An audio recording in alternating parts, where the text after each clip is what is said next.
Machiegni nyakoro Ramogi koro wadonjo weche mag tuke kama tuke mag sikunde sekondar tamar ariyo moting'o tuke mag adhula, volleyball, netball, rugby, jotugo kon abiriyo koni gi koni e kind tuke mamoko dhi nyime rang'iny mar sub-county e pacho ka e sub-county ma Nyakach tuke go nobagi sikund sekondar ma Orudi. Tim adhula mar Ramula biro rakore gi tim mar Akwar nus finals bang' Ramula rodho Miriu gonde ariyo kuom nono ka tim mar Uradi bende koro biro rakore gi tim mar Olembe bang' Uradi loyo tim mar Ragen kokalo e opira choma ka Olembo noloo Ragunga gonde ariyo kuom nono. Nyakach kinde duto ng'ere gi weche mag tuke mag adhula kama bende thuolo maber ma jokanyo e sekta mag tuke adhula okelo riwruoge kaka mano mar Eric Okeyo Foundation tiyo gi thuoloni mar jiwo weche mag tuke alworano. Finals ibiro bagi chieng' tich abich gi ngeso mabiro.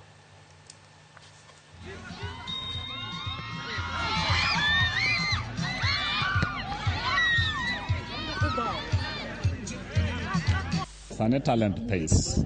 That is why we really have to look at talent in particular. Talent pays now, and any support towards promoting talent that can assist the ministry get the best out of our students. Manegi madwar. Wan gi tuke centers ang'wen, 4 divisions in Nyakach sub-county. Ne wan lower Nyakach ne nitiere Ragen, ne Plateau East ne Nyabondo, Plateau West Body, Lakers ne ni Sang'oro. Nyakach osegolo timbe maber. Kaka Nyakach Girls wasedhi East Africa. Kendo chapa dimba nuneno ka giloyo. Kendo gitimo maber volleyball, kendo gitimo maber netball. Chien kacha cha Turgem ne timo maber kendo ne gikawo